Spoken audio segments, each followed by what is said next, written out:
재림을 맞이하는 성도의 삶이라는 제목으로 하나님의 말씀 함께 보시겠습니다. 그리스도인은 마지막을 바라보며 살아가는 인생의 나그네 삶을 살아가는 사람들입니다. 이는 현재 인생에 최선을 다하지만 인생이 영원하지 않음을 알고 언제라도 떠날 준비가 되어 있는 태도를 의미합니다. 오늘 말씀을 좀 더 예루살렘의 실제의 멸망의 사건을 통하여서 예수님의 예언의 성취가 되었고 또 예수님이 다시 오실 그 재림, 종말이 이루어지고 심판을 받게 될 거라는 것을 의미하고 말씀하고 있습니다. 예루살렘의 멸망과 종말은 상징이면서도 별개의 문제가 아니라 실제적으로 상징을 뜻하고 있습니다. 마태와 마가에서의 가르침은 비슷하지만 마지막 날에 일어날 일에 초점을 맞추고 있는 마태와 마가의 책과 달리, 복음서와 달리 오늘 본문의 누가복음은 마지막 날에 그리스도인들이 어떻게 살아가야 할 태도에 관한 것을 집중하고 있습니다. 25절 26절에 세상 사람들은 그날에 모두 두려움에 붙잡힐 것입니다. 심판, 말세, 자연과 세상과 사람들을 살펴보면서 알 수가 있습니다. 오늘날 우리에게 지금 전쟁과 코로나 바이러스와 또는 재난과 기근과 또는 한 마음으로 되지 못하 나뉘어져 있는 공동체, 기독교 안에서도 진보와 보수가 나뉘어져 있는 이 하나가 되지 못하고 나뉘어지는 이 공동체, 말세에는 자기를 더 사랑하고 돈을 더 사랑한다라고 디모데후서 3장의 말세의 고통에 관한 것을 말하고 있습니다. 또한 경건의 모양은 있으나 그 경건의 능력이 없기 때문에 그곳에서 돌아서라라고 디모데후서 3장 5절에는 말씀하고 있습니다. 여러분의 삶은 어떻습니까? 하나님의 뜻에, 재림의 뜻의 징조를 바라보면서 하나님의 그 표적을 우리는 지켜보고 따르고 있습니까? 언제나 우리는 새해가 되면은 점쟁이들을 쫓아가는 경우들이 꽤 많이 있습니다. 또는 교회를 다니고 있기 때문에 그나마 점쟁이는 따라가지 못하고 예언 사역을 하는 사람들에게 또는 산기도나 기도원에 찾아가는 경우도 꽤 많이 있습니다. 그러면 꼭 가서 물어보는 것이 언제입니다. 언제? 오늘의 본문에서는 말씀하고 있지는 않지만 마태복음에서는 언제를 강요합니다. 예수님, 그때가 언제입니까? 라고 계속해서 끊임없이 물어보고 있습니다. 저도 물어보고 싶습니다. 언제 예수님 코로나가 끝날까요? 언제 끝날까요?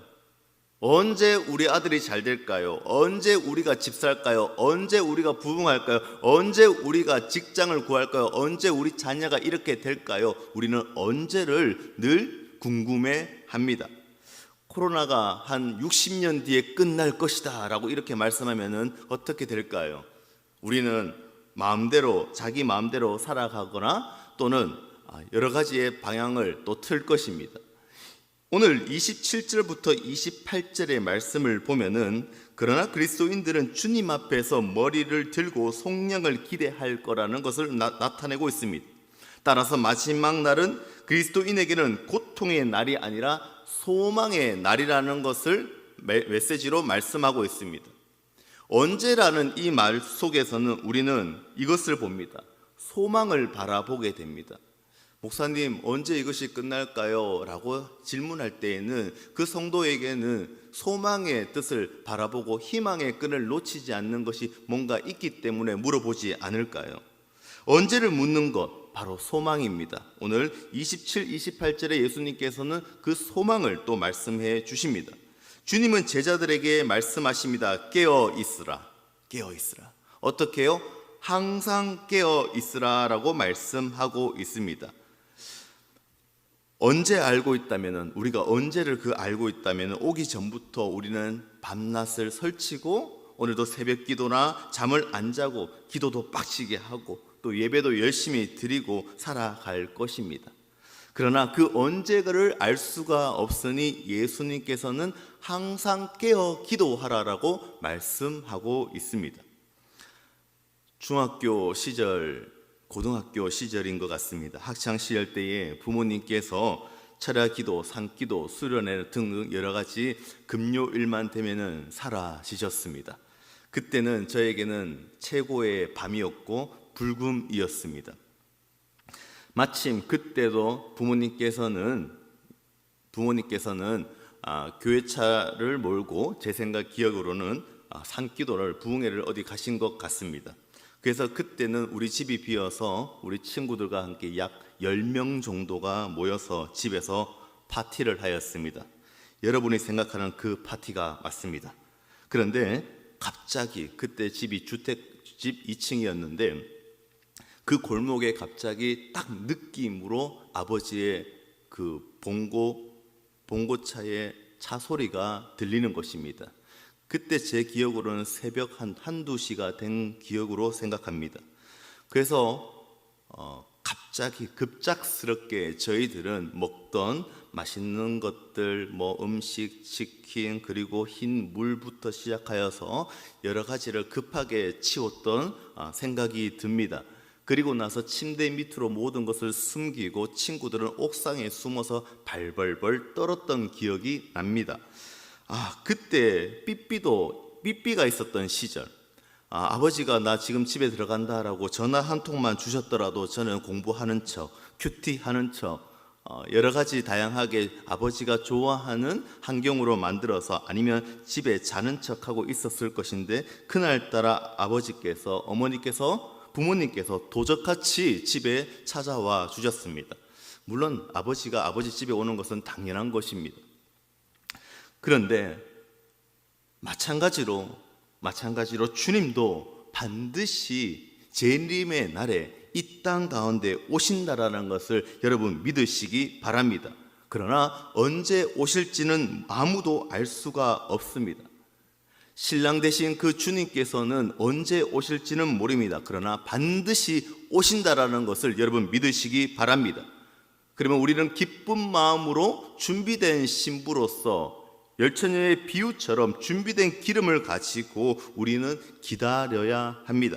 달란트의 비유처럼 하루하루 충실한 삶을 살아가는 것처럼 우리는 항상 깨어서 삶으로 살아갈 때에 칭찬받고 기쁘게 행복하게 맞이할 것입니다. 오늘의 본문의 말씀에서 29절입니다. 이에 비유로 이르시되 무화과 나무와 모든 나무를 보라라고 말씀하고 있습니다. 무화과 나무를 비유하신 말씀은 열왕기상 4장 25절에 나왔던 솔로몬이 이제 등극을 하고 이제 솔로몬이 이스라엘을 통치할 때에 이스라엘 백성들이 무화과 나무 아래서 평안히 살더라라는 말씀이 있습니다. 풍요한 삶을 상징하면서 편안한 날이라도 나무의 변화를 보고 있다면은 그 계절을 아는 것처럼 하나님의 나라가 임하게 될 것이라는 깨달음과 가르침으로 오늘 비유로 무화과 나무를 말씀하고 있습니다. 그리고 나서 34절부터 시작해서 오늘의 마지막 절까지 38절까지는 처음에 어떻게 시작합니까? 너희는 스스로 조심하라. 그렇지 않으면 방탕함과 술 취함으로.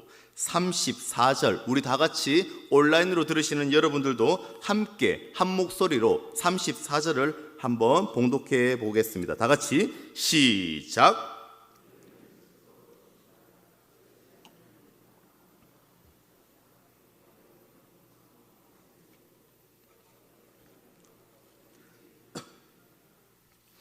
아멘. 너희는 스스로 조심하라. 그렇지 아니면 방탕함과 술 취함. 에베소서 5장 16절에서 18절까지의 말씀도 똑같이 방탕함과 술 취함에 경고하는, 그리고 오직 성령으로 충만하여라라는 사도 바울의 말씀이 있습니다. 대학교 때였습니다. 일반 대학교를 다닐 때에 예전에는 여기 신도극장이 있었습니다. 기억나십니까? 역사와 전통이 있는 신도극장이 있었습니다. 대구 사람들은 다 아실 겁니다. 신도극장 유명한 분들도 꽤 많이 오셨다라고 저는 뉴스에서도 봤습니다. 그런데 신도극장이 끝나는 무렵에 제가 벌써 수십 년이 지났지만 다운타운이라는 나이트클럽이 있었습니다. 이기수 장로님이 끄덕끄덕 가보시는 않으셨을 거라 믿습니다. 그런데 그때 이 다운타운 때에 모든 이 근교에 있는 대학교의 MT 오리엔테이션을 할 때에 꼭 다운타운에서 많이 오리엔테이션을 했던 기억이 납니다. 저 역시도 원래 전공이 패션 디자인 전공인데 그때 당시에 오리엔테이션을 다운타운에서 했었습니다. 저는 와봤습니다. 여기에 와봤는데 오리엔테이션을 할 때 일반 대학교는 무조건 오리엔테이션을 무엇을 합니까? 술을 먹입니다. 매일 술을 먹습니다. 술을 얼마나 잘 믿고 안 믿고를 떠나서 무조건 대학교에 입학하면은 OT를 하는데 술부터 시작합니다. 다행히 코로나로 인하여서 지금 신입생들은 함께 모이지 못하고 술을 많이 먹지 못합니다. 다행히 저는 술을 잘 좋아하지는 않습니다. 표정이 그렇게 안 보이시는 것 같은데 어떤 분들은 제가 말술을 먹을 만큼 얼굴이 그렇게 보인다라고 하는데 저는 술 한 잔 먹으면은 얼굴이 달아올라서 어디 갈 수가 없습니다. 심지어 성찬식에 그전교회 1부, 2부, 3부 예배 때에 전임 사역을 할 때에 성찬식을 하면 첫 번째 성찬식에 포도주 한 잔을 먹으면 2부, 3부 때는 세수를 분명히 해야 됩니다. 그 한 잔도 얼굴이 달아오를 때가 있습니다. 그런데 술은 아무리 많이 먹어서 많이 먹는다고 해서 어떻게 변화되는 것이 아니라 알코올이 들어가야지만이 우리의 몸이 바뀌는 겁니다. 즉 다시 이야기해서 알코올이 중추신경을 지배하는 겁니다. 뉴스를 보시면은 술에 지배당한 사람들은 꼭 사고가 일어납니다. 삼국 유사의 기록에 보면은 그 마을에 술을 끊게 하였더니 곤장 칠 일이 없더라라고 기록하고 있습니다. 또는 여러분들 기억나실지는 모르겠지만 저는 모르겠습니다. 1923년에 금주가 31년까지 찬송가가 있었고요. 찬송가에 기록된 금주가가 있었습니다. 금수강산에 술을 끊자 청년들이 일어나서 이런 여러 가지 찬송가가 있었습니다. 63년도에 개편되면서 찬송가는 사라졌습니다. 무엇을 의미할까요? 우리 한국 사람들은 술을 참 좋아합니다. 잠언서 23장에도 술에 잠기지 말라라고 합니다. 술에 지배당하지 말라고 하죠. 20절에는 술, 고기 먹는 사람과는 사귀지도 말라라고 할 정도로 많이 되어 있습니다. 물론 이 의미는 다른 의미인 것도 있습니다. 고대 시대 때에는 그 고기 먹는 것만으로도 그 시간과 허비하는 것을 달걀 하나 먹는 것만으로도 고대 시대에는 하루에 품삯을 주는 거기 때문에 고기까지 먹고 술까지 먹는다는 것은 특권을 누리는 사람들의 그 소비 형태를 말하고 있는 것이죠. 아무튼 호황방탕하게 사는 삶을 지적하고 있습니다. 성경은 술에 대해서 굉장히 금지를 하고 있습니다. 여러분, 방탕하다라는 것은 무엇일까요? 이 방탕하다라는 이 원어의 의미를 본다면 오늘 여러분들이 지금 새벽 기도 올 때에 교회에 올 때에 가스불을 켜놓고 오신 분이 계십니까? 혹시 입구에는 무조건 자동문이겠지만 스위치를 켜놓고 오신 분이 계십니까? 혹시 여러분들이 아침에 세수하고 머리 감을 때에 수도꼭지를 틀어놓고 오신 분이 계십니까? 지금 아무도 없는 집에 수도꼭지를 틀고 물이 콸콸콸 나오고 도시가스에 불이 활짝 켜 있고 또는 집에 아무도 없는데 전기등이 불이 켜져 있는 것을 바로 방탕이라는 말을 사용합니다. 불필요한 것, 소비하는 것, 허비하는 것을 방탕함을 의미합니다. 술을 먹는다는 것은 방탕하다라고도 이야기를 합니다. 쉽게 이야기해서 술 먹으면은 에베소서 말씀에 보시면은 5장에 왜 세월을 아껴라 사도 바울이 이렇게 말씀을 하죠. 세월을 아끼라 하고 난 다음에 시간을 아껴라 난 다음에 그리고 방탕하지 말라, 술 취하지 말라, 그리고 성령의 충만함으로 살아라라고 말씀하고 있는 것은 방탕한 삶, 술 먹는 삶은 시간을 허비하는 삶을 이야기하고 있습니다. 술 먹을 때에 여러분들 진리가 나오십니까? 술 먹을 때에 예수님이 생각나십니까? 술 먹을 때에 목사의 얼굴이 생각나십니까? 아니지 않습니까? 술 먹을 때는 취해 있으면요 거룩함이 사라집니다. 목사님, 청년부들 중에서 이런 경우가 있습니다. 목사님, 맥주 한 잔은 괜찮지 않습니까? 라고 합니다. 여러분, 제가 강대상에 단호하게 말합니다. 한 잔도 안 됩니다. 한 잔도 안 됩니다. 실망하시는 분이 아무도 없으시면서 다행입니다. 맥주는, 술은 한 잔도 안 된다는 것을 여러분 명심하시기 바랍니다. 한 잔도 술은 술이에요. 애초에 우리는 단호하게 결단하는 마음으로, 도끼로 내 발등을 찢는 결단으로 우리는 결단하며 앞으로 전진해 나가셔야 합니다. 제가 예를 들어서 지금 아내를 99% 사랑합니다. 99%요. 그런데 1%는 우리 밑에 집 여자를 1% 사랑합니다. 우리 아내가 좋아할까요? 안 좋아할까요? 안 좋아합니다. 안 좋아합니다. 주님께서 말씀하신 이 말씀의 100% 순금 100%가 되려면요, 하나님을 온전히 하나님의 말씀에 순종하는 삶을 사셔야 합니다. 우리는 결단코 술을 이길 수가 없습니다. 새벽부터 술 얘기를 해서 죄송합니다. 그러나 우리는요, 술의 지배를 당하는 것, 시간의 지배를 당하는 것, 방탕하고 허비한 시간을 지배하는 당함이 아니라 성령의 지배를 받는 대구신강교회 믿음의 공동체가 되시기를 주님의 이름으로 축복합니다. 성령의 지배를 받아야지 우리의 삶이 살아나고 변화된다는 것을 믿으시기 바랍니다. 종말의 때에, 재림의 때에, 마지막 때에 한 영혼도 주님 앞에 돌리기 위해서는 그 시간도 아깝다라는 거예요. 방탕한 시간을 허비하며 걱정, 염려로 마음이 둔하여져서 게을러지는 것이 바로 인간의 본성입니다. 여러분, 오늘 새벽 제단을 쌓으시는 여러분들 결단하셔야 합니다. 누구와 함께 있느냐에 따라서 우리의 인생이 변하는 것처럼 오늘 이 시간 가운데 주님과 함께 살아가는 믿음의 공동체가 되시기를 주님의 이름으로 축복합니다. 우리가 무엇이 되느냐, 어떻게 살아가느냐, 우리가 깨달음이 있는 삶을 살기 위해서는 분명히 그분과 동행을 해야 합니다. 마지막 절에 모든 백성이 그 말씀을 들으려고 이른 아침에 성전에 나가더라. 오늘 이 시간 가운데 여러분, 성전에 나오시는 여러분들은 시간을 방탕하게 사는 분들이 아니라 시간을 아껴서, 잠자는 시간을 줄여서 이 시간에 주님을 만나러 오심을 믿으시기 바랍니다. 성경에는 두 가지의 시간이 있습니다. 시간이라는 두 가지의 시간이 있습니다. 오늘 지금 현재의 시간이 5시 24분입니다. 24분이 흘러가고 있습니다. 이 물질적인 이 시간을 바로 크로노스의 시간이라고 합니다. 크로노스의 시간.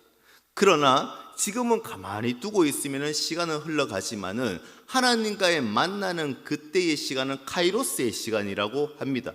쉽게 이야기해서 지금 이 시간은 흘러가는 시간이지만 그 누구에게도 지금 가지고 있는 시간이지만 지금 우리가 자고 있거나 우리가 술을 먹고 있거나 허랑방탕한 시간으로 허비하고 있는 삶을 살아간다면 크로노스의 시간을 살아가는 것이고요.